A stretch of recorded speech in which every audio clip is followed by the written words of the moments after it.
اب جب آپ کا حج ہو چکا تو آپ کو ان باتوں کا خیال رکھنا چاہیے۔ سب سے پہلی بات تو آپ یہ دیکھیں کہ اللہ نے آپ کو شہادت دی کہ آپ نے حج کیا۔ میں نے حج کے بعد کبھی زندگی میں جھوٹ نہیں بولنا، میں نے کبھی کسی کی غیبت نہیں کرنی، میں نے کبھی کسی کی چغلی نہیں کرنی، میں نے کبھی دو جو لوگ روٹھے ہوئے ہیں ان کے درمیان مزید دراڑ نہیں ڈالنی، میں نے ان کے درمیان محبت ڈالنی۔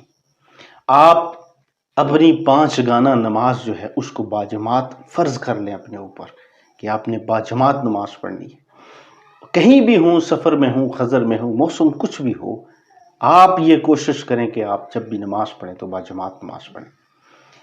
اب آپ جب جتنا گناہوں سے بچتے رہیں گے، اپنی جو اگلی زندگی ہے، جو بقیہ زندگی ہے، اس میں آپ گناہوں کی دلدل سے بچ سکتے ہیں، اور اللہ تعالیٰ آپ کے اس حج کی بدولت اللہ پاک آپ کے سارے گناہوں کو معاف فرما دے گا، اور اللہ تعالیٰ آپ کے لیے جو آپ کی آنے والی زندگی ہے اس میں مزید برکتیں اور رحمتوں کا نزول فرمائے گا۔ تو اس لیے حج کے بعد ان باتوں کا لازماً خیال رکھا جائے۔